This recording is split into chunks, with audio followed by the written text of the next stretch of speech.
Bismillahirrahmanirrahim. Assalamualaikum warahmatullahi wabarakatuh. Alhamdulillah, wassalatu wassalamu ala rasulillah ma'abad. Alhamdulillah wa yakum.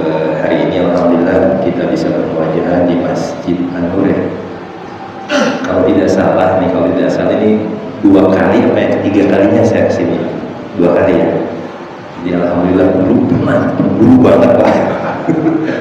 Entah lagi Ramadan kan, masya Allah, alhamdulillah bisa ketemu lagi di sini. Salam dan salam senantiasa tercurah kepada Rasulullah SAW, para sahabat dan orang-orang yang mengikuti beliau dengan pengikutan yang terbaik hingga yaumul qiyamah. Hari ini insya Allah kita akan berdiskusi terkait dengan satu hal yang menjadi sangat esensial sekali tentang keimanan kita kepada Allah Subhanahu wa Ta'ala. Kalau dalam judul itu ketika salah menempatkan cinta gitu ya. Jadi disclaimer dulu bahwa apa yang kita bahas di sini bukan sedang mengkaji terkait dengan orang tertutup, seseorang yang dalam keadaan misalnya apa istilah orang sekarang itu bucin cinta gitu ya. Orang yang pacaran atau apa begitu. Tapi kita akan lihat dari konteks bagaimana cinta atau nomenklatur atau istilah yang definitif diberikan oleh para ulama itu dalam setiap pembahasan akidah dengan diistilahkan al-mahabbah gitu ya. Erat kaitannya dengan unsur keimanan dan pengorbanan serta totalitas ketaatan dan perjuangan kita kepada Allah Subhanahu wa Ta'ala. Sekaligus juga melihat realita yang terjadi saat ini gitu ya.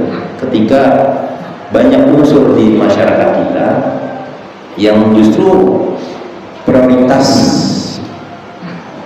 mereka dalam mencintai itu bukan pada Tuhan mereka, Allah Subhanahu wa Ta'ala, atau Rasulnya, atau juga agama mereka. Prioritas mereka lebih pada hal-hal yang sifatnya materialistis atau dunia yang ada di hadapan mereka. Nah, ini realita yang tidak bisa dipungkiri, dan ketika hal itu tidak tepat, tidak sesuai dengan apa yang diharapkan oleh Allah, maka kita bisa melihat fitnah dan fenomena kerusakannya sangat masif sekali. Kemarin saya dapat selebaran medsos, mungkin juga teman-teman kalau memperhati medsos gitu ya, juga mendapatkan berita ini, di mana kondisi keadaan negara kita sedang carut marut gitu ya. Dan beberapa waktu terakhir kemarin terjadi demo besar-besaran.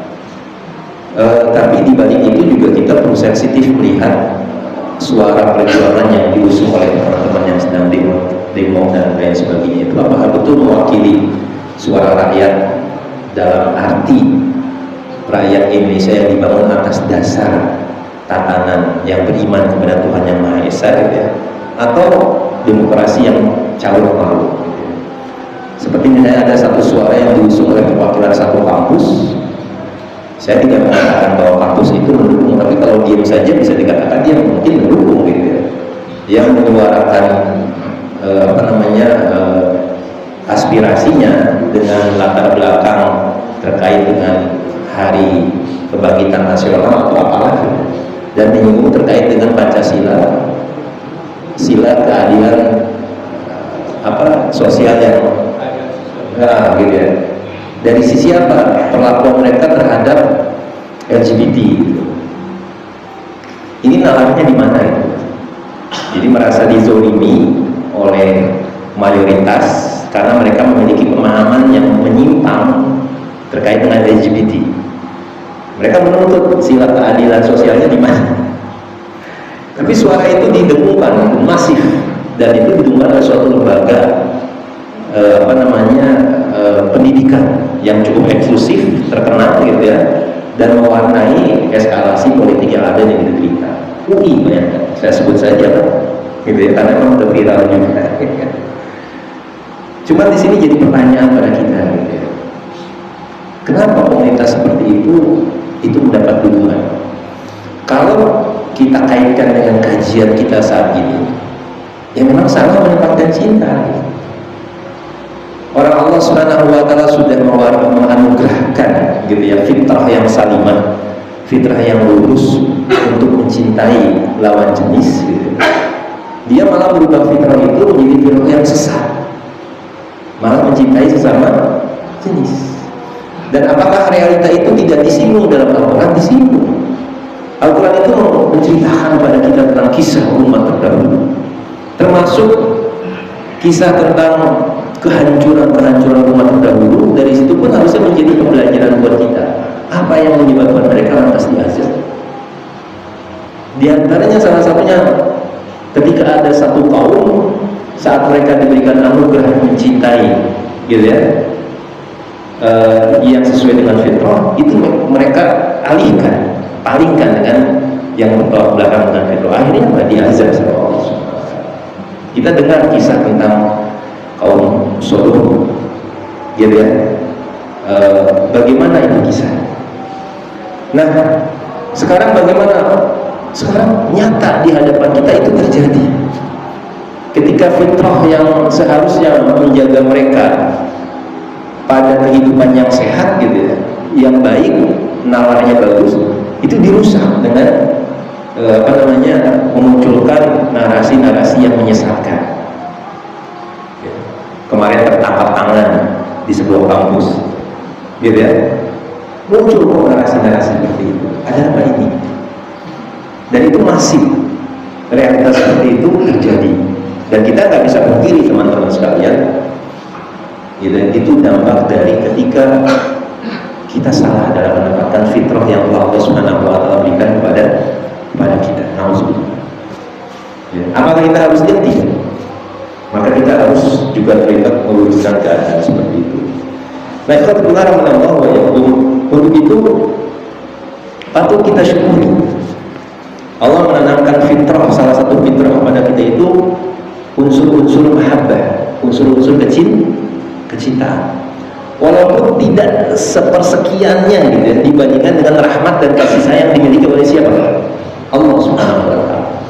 Tapi rahmat yang kita miliki itu bagian dari rahmat yang Allah berikan kepada makhluk. Makanya nggak bisa kita menafikan itu. Setiap kita itu memiliki, gitu ya, karakter menyukai, mencintai. Bahkan Ibnu Qayyim al-Jauziyah mengatakan unsur, ya, faktor utama seseorang untuk melakukan sesuatu itu dasarnya adalah suka, menyukai. Makanya dia terdorong untuk melakukan suatu perbuatan, gitu ya. Untuk itulah kenapa ibadah, ya, semua para ulama menyebutkan teori ini. Kalau ibadah itu dibangun di atas 3 landasan utama. Yang paling utama itu adalah mahabbah. Ini yang paling utama, gitu ya. Pilar yang melandasi seorang beribadah kepada Allah Subhanahu wa Ta'ala itu dasarnya harus apa? Mahabbah, suka dia. Nah, kita nggak bisa menghilangkan itu, teman-teman sekalian, karena sudah menjadi bagian unsur kemanusiaan kita. Bahkan unsur makhluk yang ada di alam semesta, ya, punya nilai kasih sayang. Betul kan? Ya. Coba bapak perhatikan, gitu ya. Kucing kalau anaknya diganggu, kalau nggak dicakaran tuh, gitu ya. Ayam kalau anaknya diambil, dikejar tuh sama induknya gitu. Angsa itu tabiat ghazirah yang memang Allah Subhanahu wa Ta'ala tanamkan dalam makhluknya. Dan itu nggak seberapa dibandingkan kasih sayang Allah Subhanahu wa Ta'ala punya sifat rahman dan rahimnya yang terbilang Allah. Untuk itu kita bersyukur, gitu ya. Zuinal insan wa hubbus syahawat minan nisa dan lain sebagainya. Kita diberikan, dihiasi diri kita dengan mencintai, gitu ya, syahwat perempuan, gitu ya, mencintai yang indah-indah. Sudah ada itu tertanam dalam diri kita. Artinya kita tidak bisa menolak itu. Allah yang menanamkan kemampuan pada diri manusia untuk mencintai. Ya. Artinya tidak ada manusia yang hidup tanpa cinta. Saya dulu sering dipresetin itu waktu SMA. Apa sih Ustaz bicara cinta? Apa cinta? Cerita indah namun tiada arti. Enak aja. Cinta itu kisah yang sangat agung sekali. Gitu ya. Bahkan dasar dari unsur utama penciptaan alam semesta itu cinta, kasih sayang. Dari kisah cinta muncul kisah-kisah heroik, perjuangan, pengorbanan, ketulusan. Gitu kan? Lalu apa? Keikhlasan muncul dasar cinta, dari cinta itu semua. Yang mau melahirkan sikap-sikap mulia. Jadi bukan cerita indah namun tiada arti. Ini artinya sangat besar. Tinggal pertanyaannya, ya, selama memang menempatkan posisi kita itu dengan benar, maka dia akan jadi sebuah kisah yang menarik untuk jalan hidup kita. Seorang anak pasti mencintai orang tua. Walaupun kadang kita mendengar kasus akhir-akhir ini gitu ya, ada anak yang bunuh ibu gara-gara nggak dibeliin RX King gitu. Gitu ya, itu kasuistik lah, sekian juta. Tapi fitrahnya gitu, dia mencintai. Begitu pula sebaliknya, seorang orang tua pasti mencintai apa? Anaknya. Meskipun kita dengar kasus ada seorang ibu yang merancuti anak balitanya. Kenapa dia bisa mengambil sikap yang salah itu? Didorong oleh rasa sayang yang tidak benar. Takut anaknya menderita kalau saya hidup nggak bisa makan, nggak bisa ini. Itu kan salah. Akhirnya mengambil langkah yang tidak tepat dengan alasan kasihan, gitu ya, sayang. Ini kan nggak tepat. Tapi fitrahnya mana ada orang tua yang membenci anaknya. Artinya ketika ada orang tua sangat begitu mencintai anak, wajar. Al-Quran pun menceritakan itu. Saking kuatnya Yakub alaihissalam mencintai Yusuf hingga matanya menjadi apa? Buta, karena kebanyakan apa? Nangis. Wajar, gitu ya. Di antara sekian saudaranya yang paling cintai siapa? Yusuf. Kita juga pasti begitu. Ada nggak anak yang paling gitu kan? Begitu aja. Artinya apa? Pada prosesnya dia akan berbeda. Cita-cita itu akan selalu terbagi. Realitanya lah, anak pertama itu biasanya yang paling diapa? Yang paling ditunggu-tunggu. Ya, kalau kakek, ini cucu saya pertama lagi gitu. Ketika mulai banyak cucu, pusing juga. Ya, orang tuanya juga apa? Perhatiannya berubah. Kalau anak pertama semua konsentrasi, cinta, materi, kasih sayang dipenuhi. Ketika mulai ada anak kedua, anak ketiga, konsentrasinya terpecah. Bahkan anak yang terakhir kadang kurang diperhatikan. Ditambah kitanya kerja sibuk dan lain sebagainya. Betul kan? Itu begitu. Jadi, tapi dasarnya kita mencintai keluarga kita, fitrah itu. Ya. Lalu bagaimana dengan suami? Udah pasti, suami sangat mencintai siapa? Istrinya. Maka dalam perjalanan kisah manusia, kita akan lihat nanti supaya kita melihat bagaimana menempatkan cinta dengan benar itu. Ya, sebab realita kehidupan juga itu dialami oleh orang-orang sebelum kita. Siapa? Para salafus soleh sama. Mereka juga manusia. Bahkan bukan hanya itu, Rasulullah SAW juga mengalami. Ya, bagaimana beliau begitu mencintai Khadijah, gitu ya, sampai setelah meninggalnya pun sering sekali menyebutkan kebaikannya di hadapan istri-istrinya yang lain.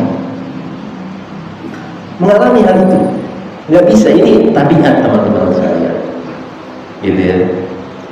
Seseorang mencintai sahabat. Ada nggak di antara kita punya teman yang spesial? Harus ada. Ya, apalagi teman-teman yang sudah terlibat dalam arus perjuangan dakwah, harus nyari teman yang betul-betul bisa mendukung kita. Ya, menjalani jalur perjuangan yang sangat melelahkan, butuh kesabaran dan panjang, kita butuh pendukung. Dan pendukung yang paling kuat di sini adalah teman yang saleh. Rasulullah ketika diperintahkan hijrah, itu langsung nyamperin Abu Bakar Siddiq, temenin aku hijrah. Apa kata Abu Bakar Siddiq? Saya akan pilihkan kendaraan yang terbaik. Jadi bukan tawakal jalan kaki, enggak, mikir itu gimana caranya supaya selamat, gitu kan? Musa alaihissalam ketika diangkat untuk jadi rasul, minta sama Allah, jadikan Harun untuk pendamping saya. Kenapa? Yang dihadapi Firaun saya belum berani. Itu kan kejadian. Disuruh nyamperin Firaun nggak mau. Itu manusiawi. Psikologis kita itu. Tapi ketika terus dicoba, ya tadinya nggak mau, sampai lari, ini berani berhadapan. Cuman malu sampai akhirnya berani langsung debat. Jadi ketakutan, kecintaan itu tahapan proses, gitu ya. Nggak kok yang harus dilatih. Apalagi di sini teman-teman sekalian, ya kita yang terus menyerukan seruan dakwah butuh komunitas. Jadi apa? Cintai orang-orang seperti itu. Sampai Imam Asy-Syafi'i mengatakan kalau ada sahabatnya kayak gini, jangan jangan dilepas. Sahabat yang ketika kita lelah mengingatkan kita, sahabat ketika kita lupa menyadarkan kita, ketika kita malas menyemangati kita, gitu kan, dalam jalan ketaatan. Sahabat yang paling berhak untuk mendapatkan kabar gembira kebaikan. Sampai Rasulullah SAW itu di dalam Gua Hira, ketika Abu Bakar begitu khawatirnya kita tertangkap, beliau memberikan narasi yang begitu menenangkan jiwanya. La takhaf wa la tahzan, innallaha ma'ana. Idh qala li sahibihi, ketika orang ini Muhammad berkata kepada siapa? Temannya sahabat. Makanya sampai saking seiring sejalan seperjuangan, kata Rasulullah, kalau seandainya Allah mengizinkan aku mengambil kekasih, aku akan jadikan engkau wahai Abu Bakar siapa? Kekasihku. Cinta yang begitu kuat sama teman. Jadi kalau ada teman kayak gini, masya Allah, gitu ya. Meskipun kadang mungkin datang ke rumah pinjam 100 dong, gitu ya. Gak ada masalah, gitu ya. Itu teman-teman sekalian, gitu ya. Lalu bagaimana dengan pekerjaan, jabatan, harta, atau mungkin bahkan cita-cita? Manusiawi, nggak melarang itu. Di dalam Al-Quran dikatakan wa innahu lihubbil khairi lasyadid. Wa innahu lihubbil khairi lasyadid. Sesungguhnya manusia itu betul-betul sangat mencintai al-khair. Apa al-khair dalam ayat itu? Harta. Bohong ya kalau ada teman-teman yang nggak suka duit. Wah, Ustaz saya emang nggak suka duit. Bohong gitu. Udah tertanam dalam fitrah kita itu mencintai harta, sampai ada diplesetin malah yamilu mailan muyul katanya. Jadi muyulnya itu kemana? Kecenderungannya kemana? Ke harta. Itu disebutkan wa innahu bil khairi lasyadid, sampai sangat cinta betul. Makanya kan sampai disinggung sama Allah sifat dasar manusia itu. Kalau lagi kaya pelit, ya. Kalau lagi susah ngeluh, gitu kan? Betul kan? Gitu kan? Saking apanya? Suka, cinta sama harta. Bahkan disebutkan dalam hadis Nabi SAW, mulut Bani Adam itu nggak akan apa? Nggak akan berhenti dan tidak akan penuh meskipun apa? Sudah terpenuhi oleh emas dan perak. Dia akan terus mencari. Itu begitu. Nah, artinya di sini teman-teman sekalian, masalahnya berarti bukan apakah kita mencintai itu lantas menjadi salah. Enggak, bukan sih. Tapi masalahnya adalah bagaimana dan kepada siapa cinta itu ditempatkan. Ini yang harus menjadi medan kritik buat kita. Sebab kalau kita nggak tepat mengarahkan ini dan juga bagaimana cara mengarahkannya tidak benar, ini akan menjadi masalah. Ya, realita di hadapan kita banyak orang hancur bukan karena tidak memiliki cinta, justru karena apa? Berlebihan dalam mencintai. Lewat di beranda media sosial, ada anak muda terjun dari mana? Dari jembatan, bunuh diri. Kenapa? Karena calonnya keburu dilamar sama orang. Ada nggak kisah-kisah kayak gitu? Banyak. Apakah dia tidak memiliki cinta? Justru dia sangat begitu mencintai kekasihnya, tapi fatal. Gitu.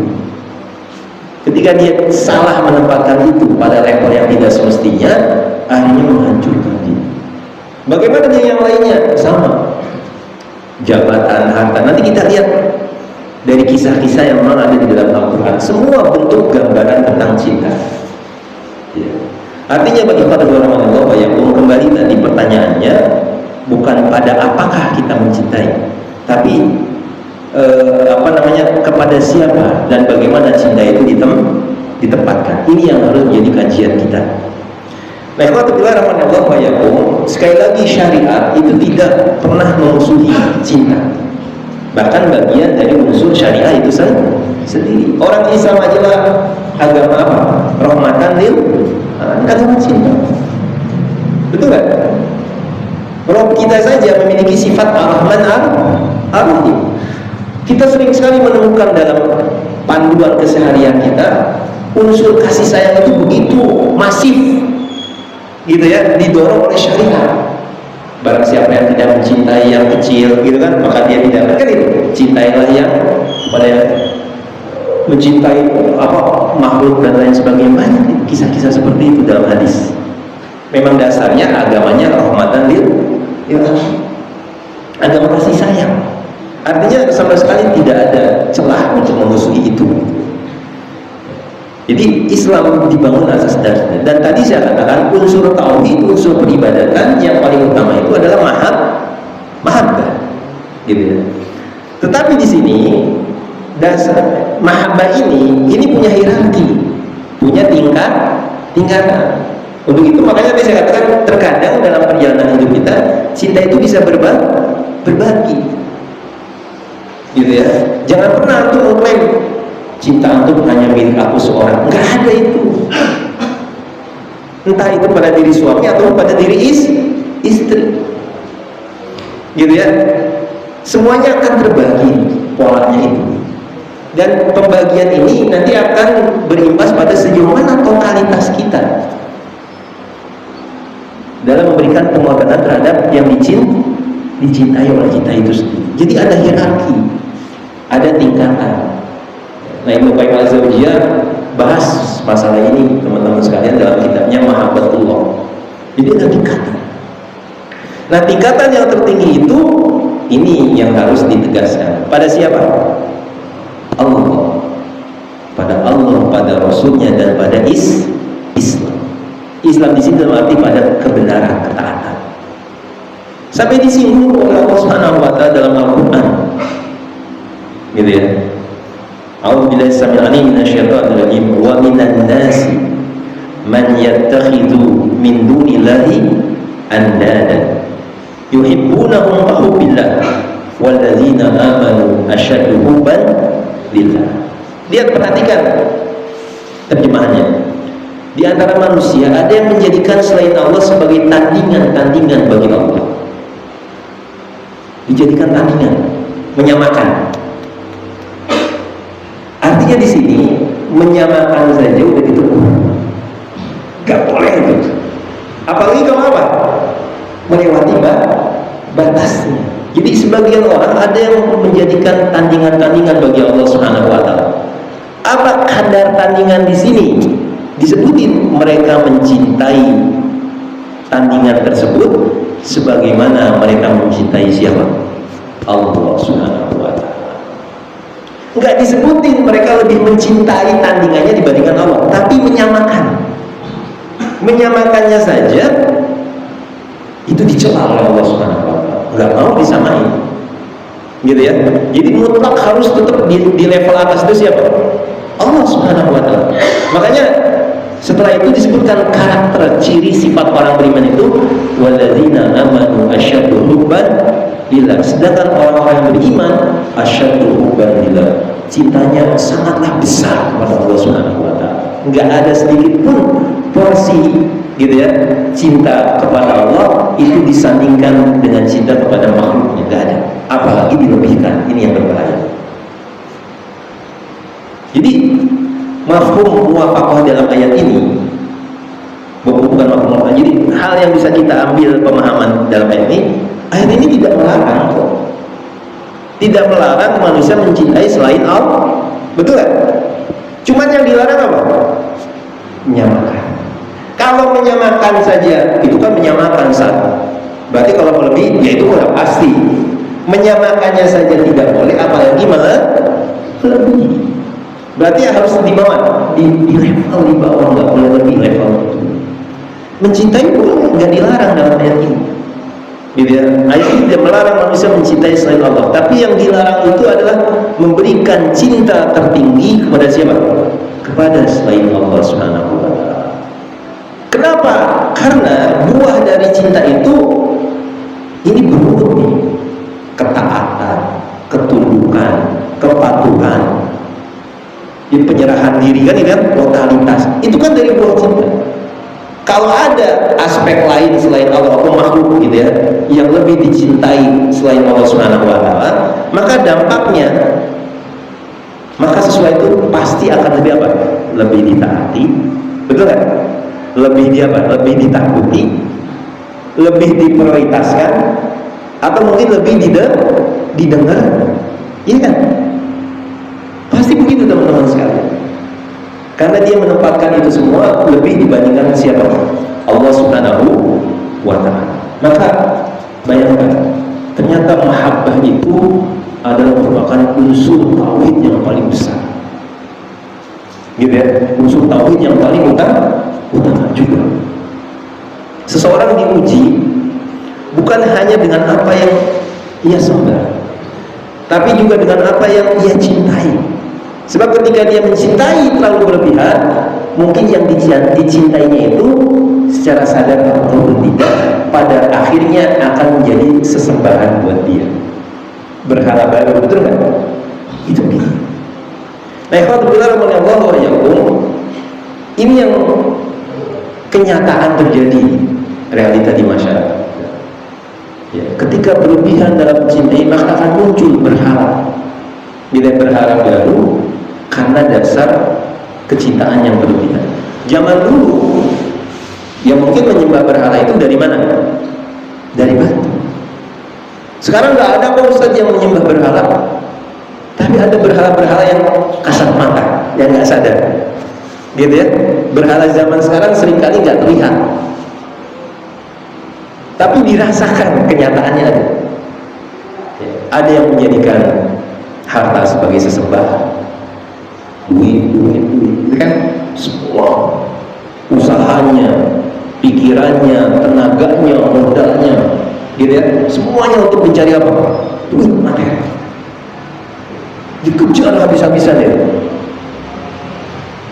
sampai berani melanggar syariat demi materi kan gitu. Itu kan berarti bentuk berhala sebetulnya, gitu ya. Bahkan merubah ketentuan yang halal jadi haram, ataupun yang haram dijadikan halal. Karena apa? Karena uang. Dan masalah uang ini itu jadi sandiwara yang tiap hari kita saksikan di hadapan kita. Sampai sekarang itu korupsi nggak pernah berhenti, Bapak. Korupsi tidak pernah berhenti kasusnya kan gitu kan. Kita selalu saja dihadirkan sandiwara tentang masalah korupsi. Kenapa saya katakan sandiwara? Karena nggak serius penyelesaiannya juga. Kalau bicara korupsi, bicara apa itu? Ya duit ya sebenarnya. Kita nyari uang 50.000 aja sehari, sampai kepala jadi kaki, kaki jadi kepala, keringat sampai jadi darah kan gitu kan. Ini satu hari 1 miliar gimana? Oh, sudah jangan bahas politik dah, repot. Gitu. Bahaya maksud saya gitu. Ketika sesuatu yang jadi prioritasnya dan lebih dicintainya, pada akhirnya membuat dia melanggar aturan Allah, kan mengerikan sekali. Kalau orang punya masalah sama Allah, gampang menyelesaikannya. Tinggal sholat tobat gitu ya, istighfar tengah malam, nangis, ya ini sama Allah. Tapi kalau antum ada kasus sama orang, Ini ribet gitu. Gimana kalau kasusnya sama rakyat Indonesia? Anda pikir dimaafkan gitu ya? Apa nggak khawatir dengan hal yang seperti itu gitu? Anda berutang sama saya pribadi, tahu Ustaz Fahri tahu, rumahnya juga tahu kan gitu kan? Ini uang rakyat dikemplang sama dia gitu. Gimana caranya itu? Minta maaf.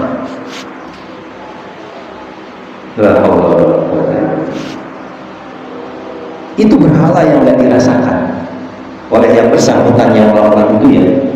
Kenapa? Karena sudah mengedepankan gitu ya, yang dia lebih cintai ya, harta dibandingkan Allah Subhanahu wa ta'ala. Ada yang menjadikan jabatan sebagai kiblat hidupnya. Banyak. Kalau saya nggak menjabat ini, kalau nggak menjabat itu, ya, hancur hidup saya. Memang yang ngatur urusan itu jabatan ente gitu. Itu banyak yang begitu. Seolah-olah senang atau bahagia dan sengsaranya itu diukur dari jabatan yang dia miliki. Banyak orang ingin meraih jabatan dengan cara-cara yang tidak dibenarkan. Entah melakukan riswah, suap, menyogok. Itu pun bagian dari kolusi, banyak sekali. Ada juga yang menjadikan pasangan sebagai pusat semesta. Pusat hidupnya dia siapa? Pasangan. Ya. Hidup sematinya. Kalau nanti mati ya juga nggak bisa hidup kan. Ya. Dan cerita-cerita kayak gini ditayangkan. Cinta-cinta yang memabukkan gitu ya, yang disebutnya cinta buta gitu ya. Dan dalam mitos agama tertentu itu dianggap cinta sejati, indah. Kisah Romeo dan Juliet misalnya gitu kan, kisah Rama dan Sinta, Ramanya mati, Sintanya ikut nyemplung kemana? Ke kobaran api. Ini cinta apa kan deh? Yang mendorong orang bunuh diri gitu loh. Itu yang sudah semati gitu ya. Pasangan itu seolah-olah menjadi tolak ukur kebahagiaan dia. Hati-hati kalau berlaku. Al-Quran juga menceritakan kisah-kisah yang seperti itu. Cuma kita kadang-kadang kurang jeli saja. Ada pasangan yang membawa kita ke dalam jannah, ada pasangan yang tertipu dengan cinta malah masuk ke dalam api neraka jahanam. Ada kisahnya seperti itu. Ada juga yang menjadikan popularitas, pengakuan manusia menjadi sesuatu yang bernilai tinggi. Ya.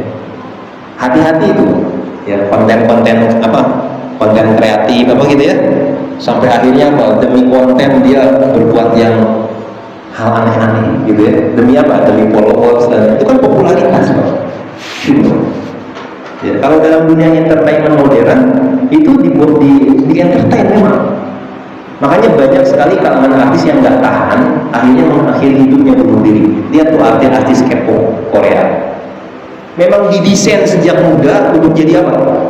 Jadi artis, hidupnya terusan luar, pakaiannya, cara bergaulnya, gitu ya. Enggak, udah pusing dia psikologi. Hidup semua diatur apa kata orang gitu. Kan nggak punya prinsip, nggak punya privasi dan lain sebagainya. Banyak akhirnya yang bunuh diri seperti itu. Nauzubillah. Jadi ketika demi sesuatu seseorang rela melanggar perintah, ini nih, gitu ya, keywordnya nih. Ketika demi sesuatu seorang melanggar perintah, atau misalnya meninggalkan sholat, atau menghalalkan yang haram, atau merusak harga diri dan agamanya, maka di situ jadi indikator cinta keluar dari tempat. Cinta keluar dari sebagaimana mestinya. Ini sudah nggak wajar gitu, Bapak. Bukan cinta yang benar kalau sudah begitu. Ketika antum menginginkan sesuatu lantas melanggar atau mendobrak nilai-nilai syariah atau kehormatan diri antum, nah ini ada yang salah antum dalam menempatkan cinta. Itu bisa jadi indikator kita dengan Allah. Sehingga cinta itu bukan lagi jadi anugerah kayak judul lagu ya, cinta itu anugerah. Kan ada 7 lagunya gitu ya. Itu bukan lagi anugerah, bukan lagi nikmat. Pada awalnya cinta itu nikmatnya luar biasa. Coba bapak dan ibu kalau nggak dikasih anugerah cinta, malah karawin tapi aja lagi. Siapa nggak bakal nikah tuh? Iya kan? Lihat yang cantik dingin gitu kan? Lihat yang ganteng cuek aja gitu. Emang itu fitrah. Mencintai, menyukai wanita, pasangan, emas. Kita senang emas. Kendaraan, lihat kuda aja luar biasa gitu kan. Lihat motor baru, keren itu anugerah. Gitu. Kalau sudah melewati batas normalnya, maka dia bukan lagi jadi nikmat.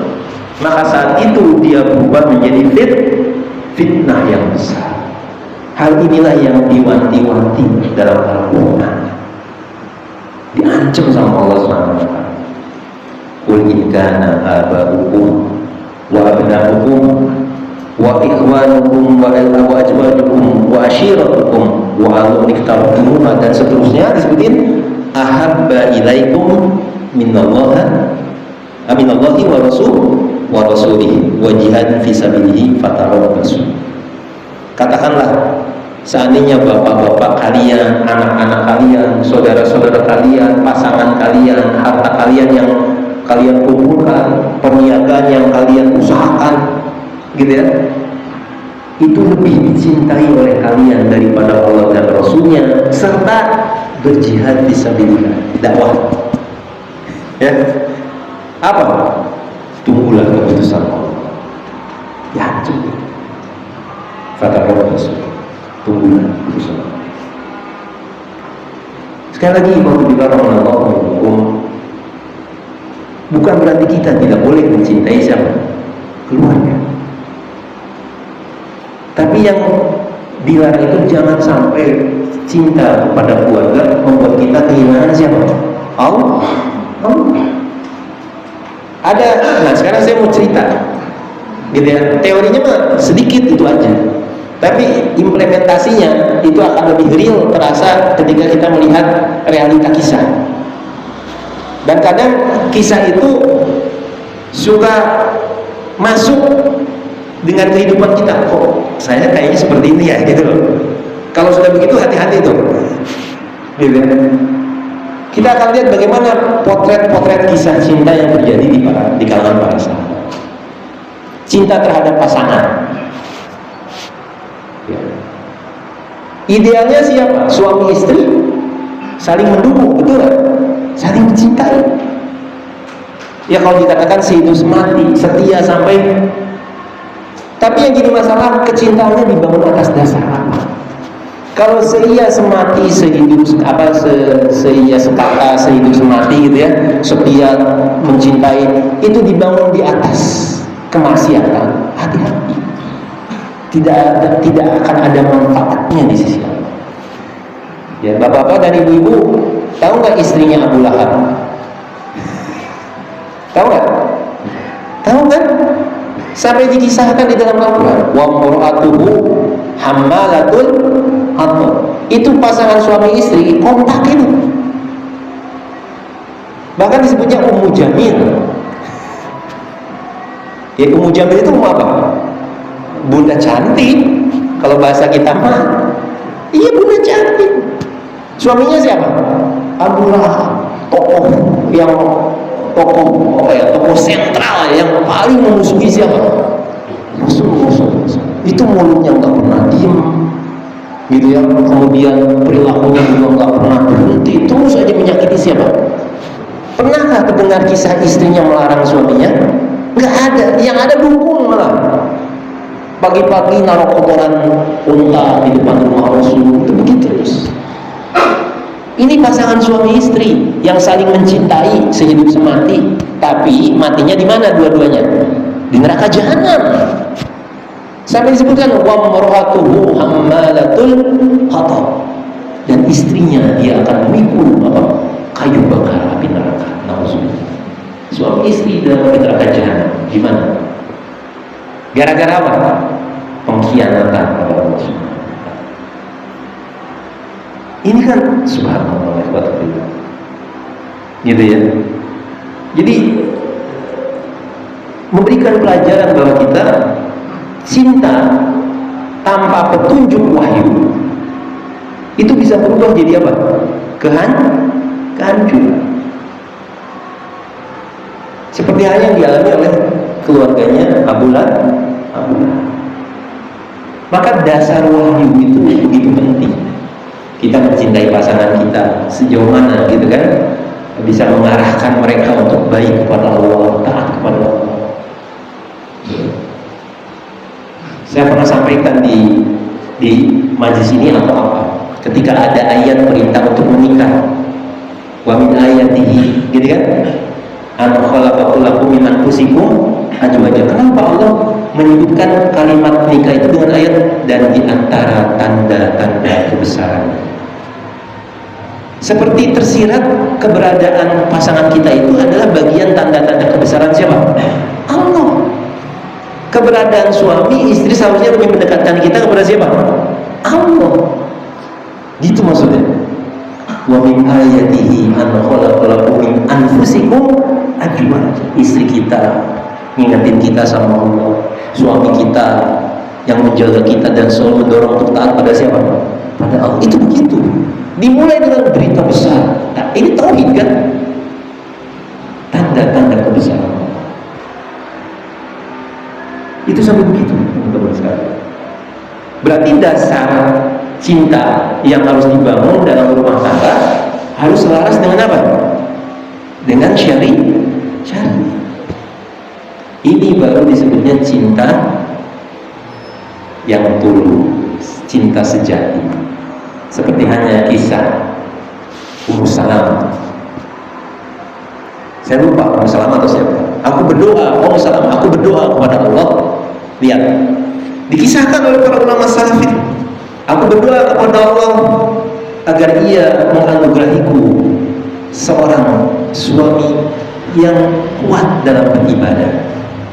Enggak pernah permintaan pertamanya suami yang mapan, kaya, ganteng, enggak.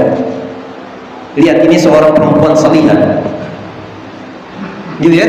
Yang pertama diminta doa dalam doanya apa? Aku berdoa kepada Allah. Ini kisahnya dikisahkan dalam kitab sirah para ulama buat jadi pelajaran buat kita. Dan ini bicaranya tentang masalah cinta. Aku berdoa kepada Allah supaya Allah menganugerahiku suami yang kuat dalam beribadah. Kemudian baru setelah itu apa? Kemudian ia betul-betul sungguh mencintai aku.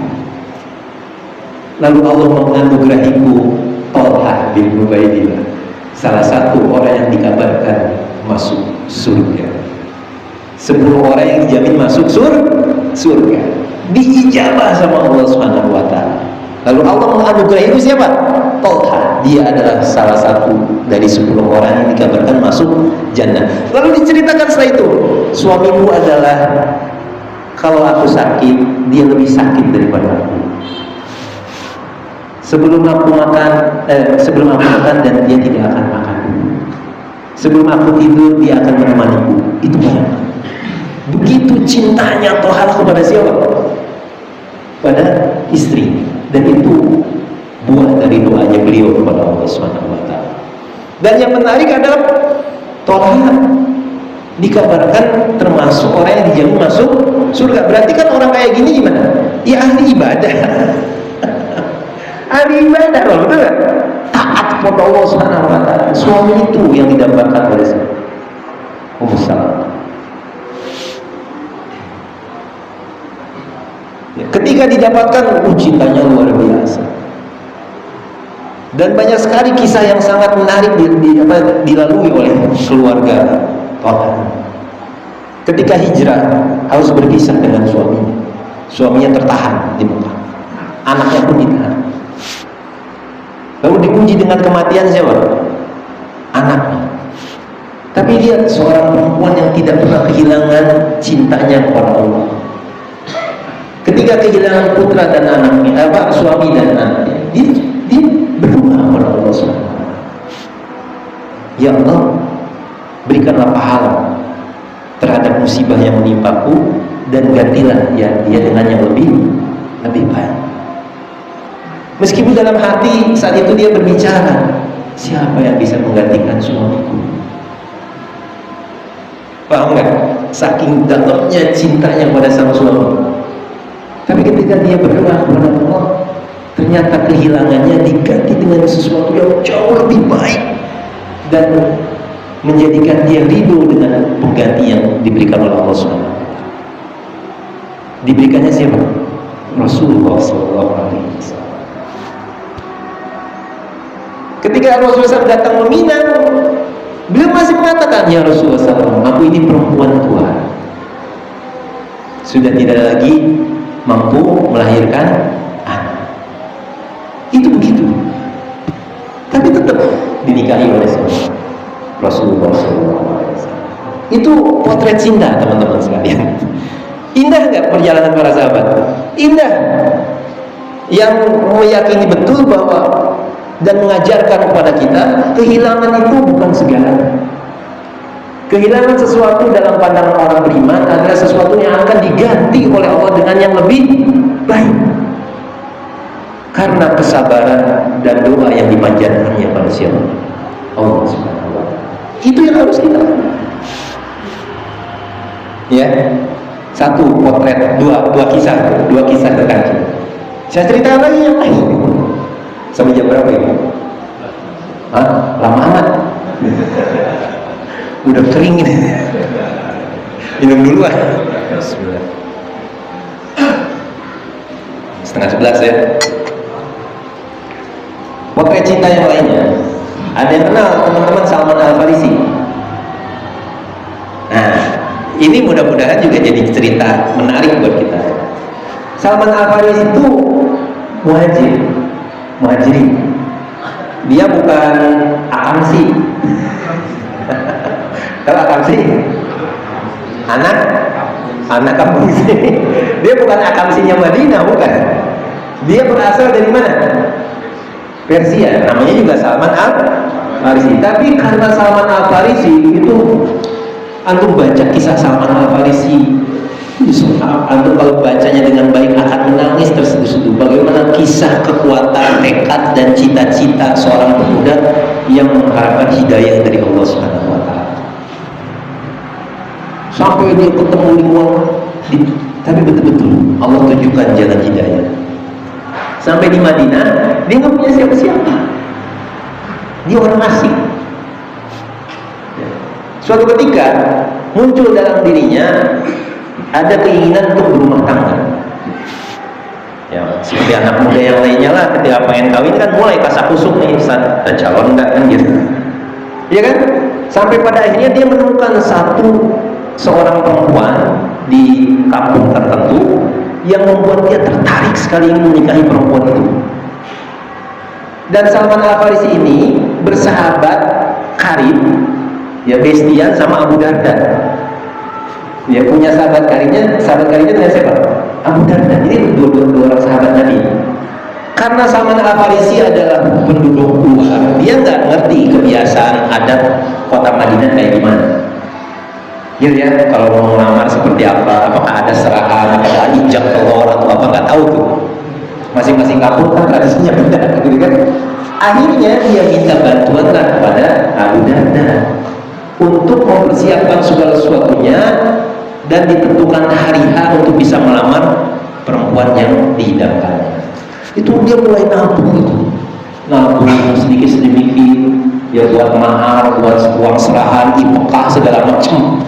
Ketika hari H tiba, semua persiapannya dia serahkan sama Abu Darda. Dia pergi kepada siapa? Ke rumah calon yang mau dilamar. Jadi siapin mahar segala macam. Sampai di rumah calon perempuannya, Abu Darda menyampaikan hajat dari Salman Al-Farisi bahwa kedatangan beliau ke rumah itu adalah ingin meminang putri yang punya rumah, ingin meminang anaknya. Dan dia sudah siapkan semua bekal untuk pernikahan. Dan memang dia sangat suka terhadap perempuan. Ketika ditunggu, kami akan musyawarah dengan putri kami. Tunggu sejenak.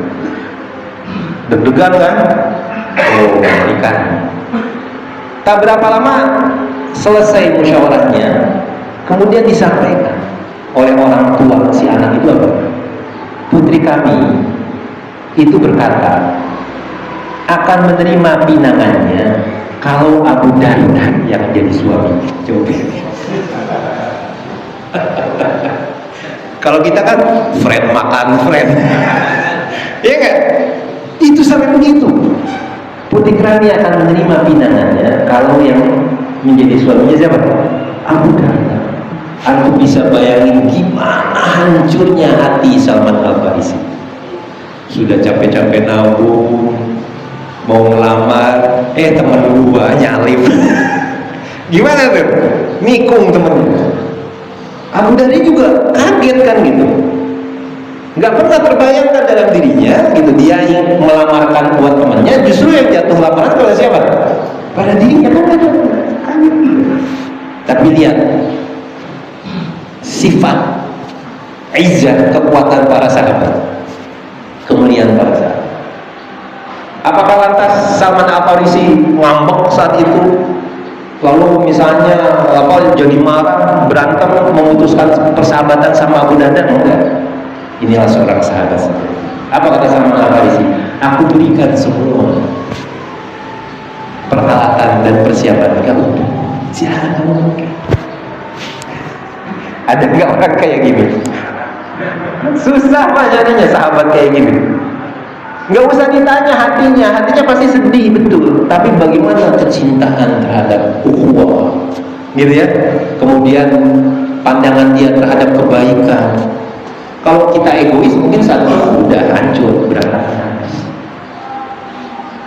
Jadi Salman Al-Farisi memahami betul tentang kesabaran, ketawakalan, qanaah, gitu ya. Dan beliau memahami itu bahwa cinta itu dibangun atas dasar apa? Keimanan yang kuat pada Allah Subhanahu wa Ta'ala. Alih-alih dia misalnya marah atau gimana, enggak. Justru dia memberikan dan ridho serta ikhlas memberikan pinangannya kepada siapa? Abu Darda. Tidak membuat lantas persahabatan hancur. Itu luar biasa Bapak-Bapak sekalian. Kemudian apa lagi misalnya? Coba perhatikan kisah Muhajirin dan Ansor. Bagaimana ketika Muhajirin tiba di kota Madinah.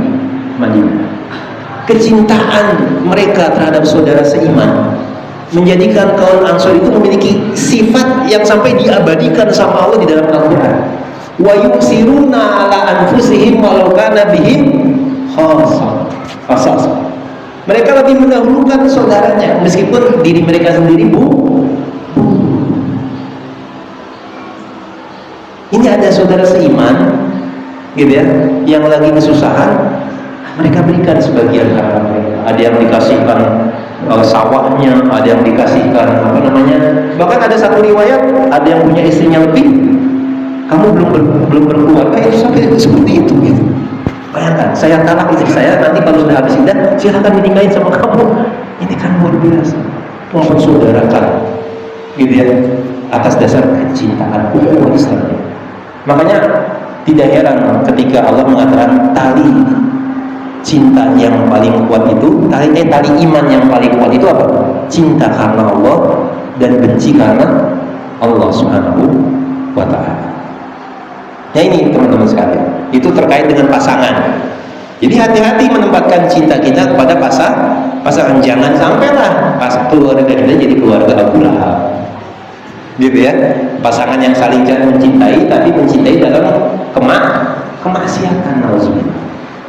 Tapi jadilah pasangan seperti pasangannya keluarganya Ummu Salamah dan Thalhah bin Ubaidillah. Dan ada banyak cerita-cerita yang lain. Bagaimana kalau orang berlebihan mencintai dunia, harta? Bukankah Allah sudah menceritakan pada kita tentang Qarun? Ada yang tahu kisah Qarun? Itu dikisahkan oleh Allah dalam Al-Quran. Seorang kaya konglomerat di zaman Nabi Musa. Allah berikan kekayaan yang luar biasa. Kalau sekarang Bill Gates, Qarunnya gitu. Kalau zaman Nabi Musa itu ada namanya Qarun. Sampai nama Qarun itu jadi istilah. Kalau ada harta terpendam pasti namanya harta Qarun. Korunnya di mana, gitu kan? Hartanya di sini. Setiap kita ketemu harta ini harta korun. Itu kisahnya sampai begitu. Jadi mitos yang terus diceritakan. Allah sebutkan dalam Al-Quran, wa atainahu minal kunuzi ma'in mafatihahu, ya, kami berikan, anugerahkan kepadanya perbendaharaan harta yang kunci-kuncinya sungguh sangat berat dipikul oleh sejumlah orang. Katanya kuncinya saja itu harus dipikul oleh 10 orang yang gede-gede. Kunci apa? Kunci harta karun. Itu sampai begitu. Kata Ibnu Katsir, ketika Allah berikan kekayaan ini, maka Qarun menjadi sombong. Dan ia menganggap hartanya itu dia dapat karena usaha dia, karena kepandaian dia. Ada ya ceritanya. Lalu apa yang terjadi akhirnya? Allah benarkan Qarun, semuanya, rumahnya dan isi-isi. Tadinya itu dia menjadi bahan cemburuan penduduk. Duh, seandainya kita kaya Qarun ya. Kan gitu kan kita melihat tetangga mobil itu, kalau aja mobil kayak dia, itu begitu. Kita suka tertipu kadar kemuliaan dan kehormatan itu dari sisi apa? Banyaknya harta. Dan keadaan ini masih terjadi di masyarakat kita. Kalau orang punya banyak harta cenderung sering dihormati, padahal belum tentu. Iya. Dan bukti sekarang banyak konglomerat, ya, nipu rakyat, zolim dan lain sebagainya. Jadi gak ada di sini mengajarkan kepada kita kemuliaan kehormatan bukan dari banyaknya harta. Dibenarkan sama Allah Subhanahu wa Ta'ala, dihancurkan ke dalam bumi. Itu bisa pelajaran kita ambil, teman-teman sekalian. Ketika terlalu berlebihan, gitu ya, akhirnya apa? Lupa diri, sombong, gitu ya. Yang lain nggak ada apa-apanya, gitu. Jadi harta bukan ukuran kemuliaan, ya. Kekayaan yang tidak disyukuri akan melahirkan kesombongan. Dunia boleh dicintai, tapi jangan sampai menguasai hati, gitu ya. Dunia itu kecil, tapi jangan sampai menguasai. Justru yang harus ditempatkan dalam hati itu apa? Kenikmatan akhirat. Jadi jangan disalahartikan juga saya menyampaikan ini seolah-olah kita nggak boleh kaya, gitu kan, nggak boleh nyari duit. Jangan. Ya, silakan Anda berusaha, kan ada hadisnya. Ya, kalau untuk urusan dunia, maka berusahalah seperti kalian hidup selamanya. Tapi kalau untuk urusan akhirat, maka berusahalah seperti kalian mati besok. Itu. Bahkan dalam satu hadis, kalaupun seandainya besok hari kiamat, besok hari ini masih bisa menanam sebutir jagung, tanam. Jadi ikhtiar itu tetap diupayakan. Gitu. Silakan Anda mencari harta dengan cara yang ma'ruf dan diridhoi Allah. Ya, Allah akan syukuri itu. Ya. Gimana dengan jabatan yang sekarang jadi berhala sembahan? Banyak kan? Al-Quran menceritakan kan? Cerita. Ya. Yusuf alaihissalam itu minta jabatan. Sebagai apa? Sebagai bendaharanya raja. Sekarang banyak yang minta jabatan. Sampai ada serangan fajar gitu. Gitu kan? Iya kan? Yang tadinya nggak pernah soleh, nggak pernah pakai gamis, tiba-tiba ya dipoto pakai sorban kan gitu. Banyak. Itu potret realita itu sekarang terjadi ketika orang meraih jabatan. Al-Quran menceritakan ada kasus itu. Ya, ketika Mesir menghadapi krisis pangan, Yusuf menawarkan diri untuk mengelola perbendaharaan negara. Ij'alni ala khaza'inil ardi inni hafidun alim. Jadikan aku bendahara negeri karena aku adalah orang yang pandai, yang amanah, ya, hafidun alim, orang yang menjaga dan juga orang yang ngerti. Artinya di sini teman-teman sekalian, jadi pelajaran juga. Kalau kita merasa punya kompetensi, gitu ya, boleh kita mengajukan sebuah jabatan tertentu. Tapi ketika kita tidak punya kompetensi, Jangan harap Anda minta jabatan. Gimana negeri ini nggak rusak kalau kompetensinya aja didapat dari ijazah yang dibeli? Kan aneh gitu. Ya, kasihan anak-anak kita mau melamar harus bikin SKCK, tapi pejabatnya mantan napi diangkat jadi direktur BUMN. Hancur. Artinya apa? Gimana mau amanah gitu loh? Kompetensinya aja udah rusak. Yusuf alaihissalam itu minta jabatan. Kenapa? Ini harus diselesaikan. Rakyat berantakan kan itu keuangan. Saya ngerti di sini ilmunya ada dan saya orang yang aman. Jadi memperkerjakan orang itu memang harus sesuai ahlinya. Makanya ketika ada anak Nabi Musa yang perempuan itu minta sama bapaknya supaya memperkerjakan siapa? Musa kan? Kenapa diminta untuk disewa Musa?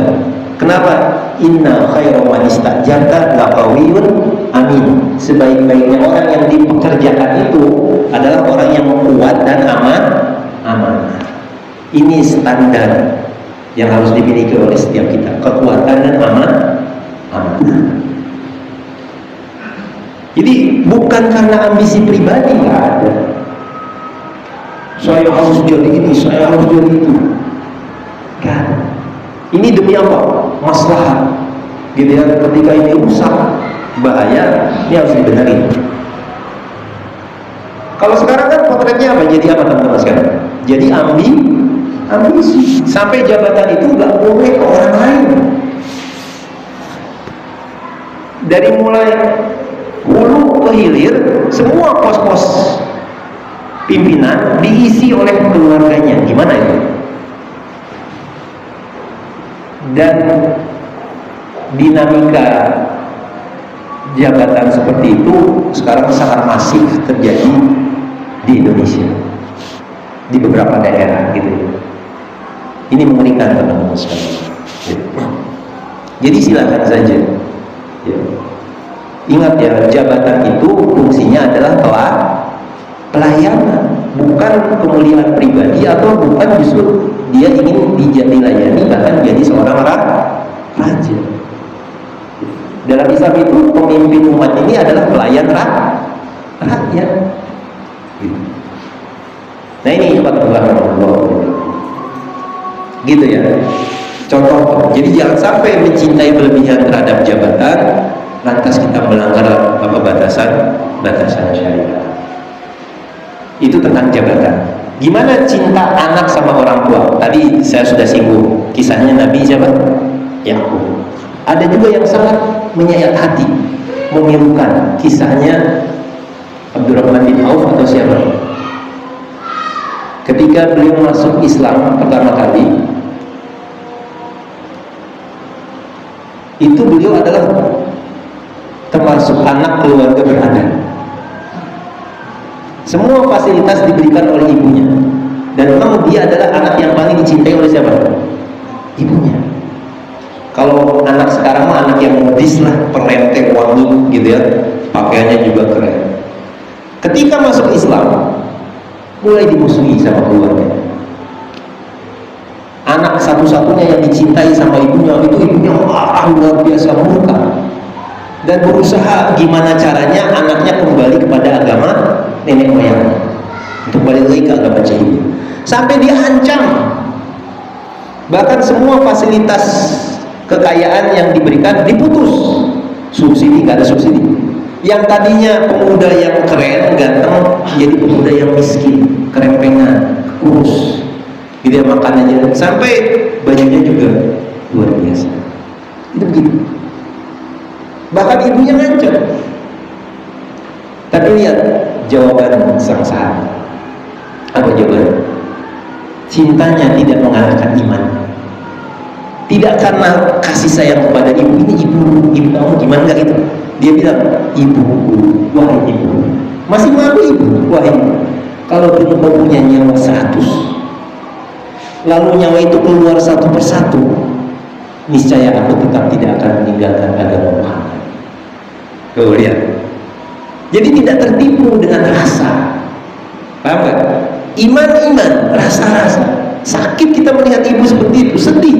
Tapi kalau ibu lantas membuat kita menggadaikan akidah kita, gitu ya, takut.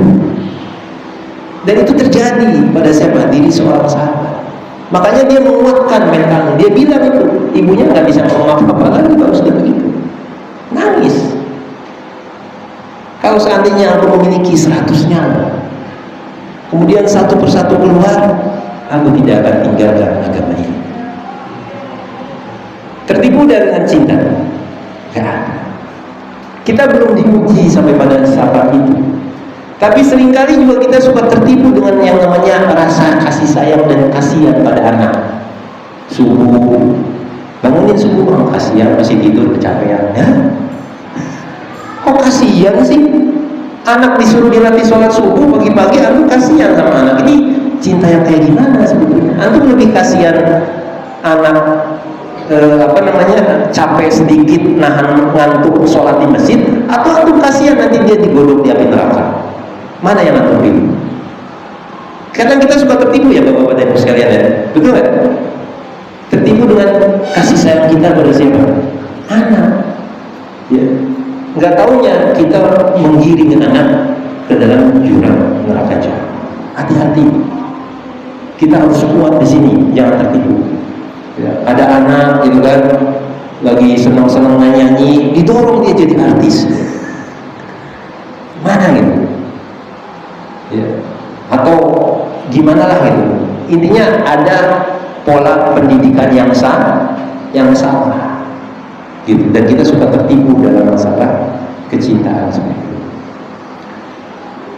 Suatu saat insya Allah ya, kalau kita mendidik anak, meskipun terlihat dalam tanda kutip mungkin sedikit keras pada anak kita, suatu saat anak kita pasti akan menyadari, benernya saya baru sadar kalau ayah itu dulu kenapa seperti ini sama saya. Betul ya? Antum ngerasain nggak sekarang gitu? Ya begitu siklus kehidupan. Bener ya, kenapa ayah kok bau ya? Karena emang sekarang saya jadi ayah, saya ngerasain capeknya jadi ayah tuh kayak gimana. Betul ya? Kita kan dulu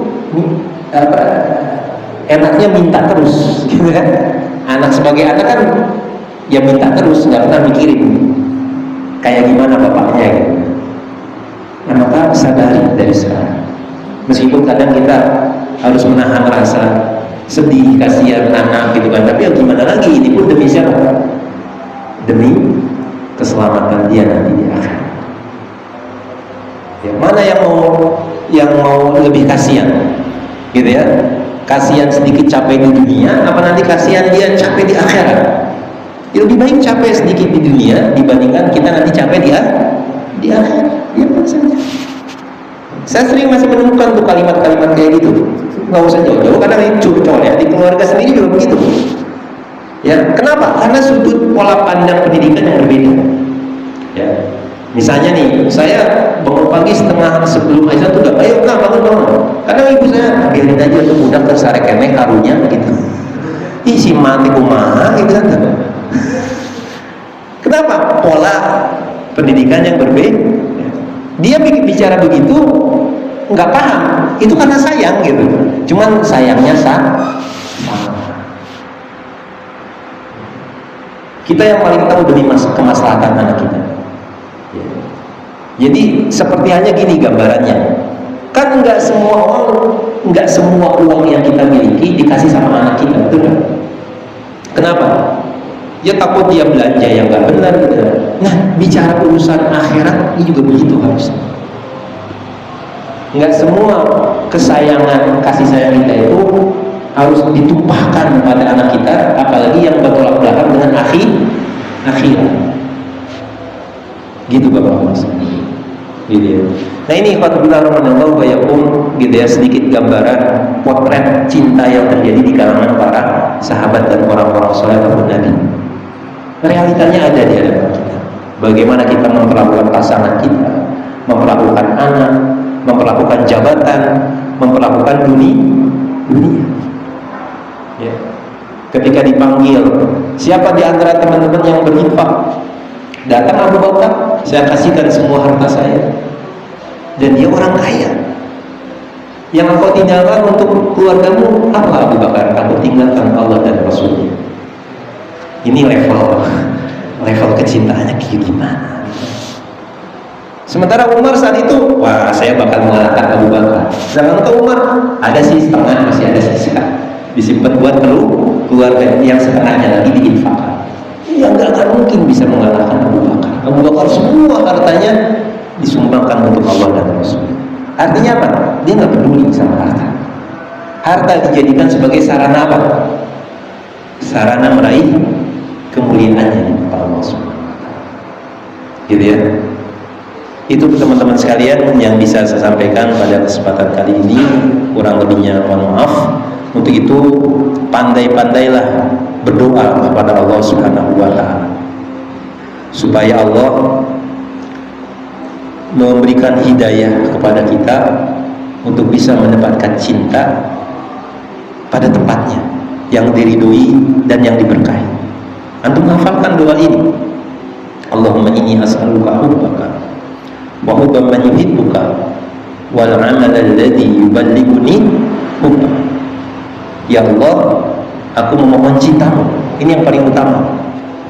Ya.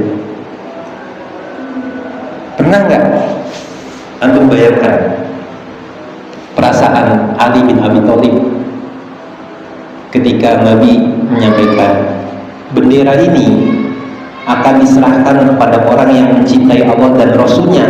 Allah pun mencintai, Allah dan Rasulnya pun mencintai dia. Tiba-tiba bendera itu diberikan kepada siapa?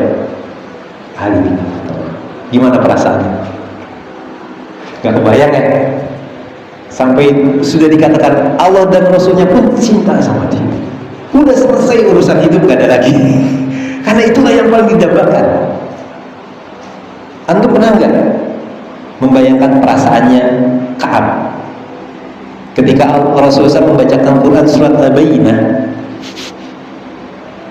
Surat Al-Bayyinah, Rasulullah SAW bilang sama Ka'ab, wahai Ka'ab, namamu disebutkan dalam surat ini. Apa kata? Aku menyebut nama saya. Iya, aku menyebut nama. Gimana perasaannya? Itu kemuliaan yang luar biasa.